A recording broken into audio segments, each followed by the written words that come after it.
ગુજરાતમાં કોઈ ભાગ્ય જેવા વ્યક્તિ છે જે નીતિન જાનૈયા એટલે કે ગુજરાતના લોકલાડીલા એવા ખજૂરભાઈને નહીં ઓળખતા હોય. ત્યારે મિત્રો ધૂળેટીના દિવસે ખજૂરભાઈએ બધા જ લોકો સાથે જે હોળી ધૂળેટી રમ્યા હતા.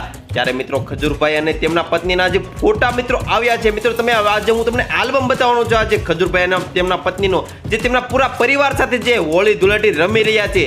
તો ચાલો મિત્રો હવે જોઈ લો તેમાં આજે ખજૂરભાઈ અને તેમના પરિવાર સાથે જે ધૂળેટી રમ્યા છે તેના ફોટોઝ.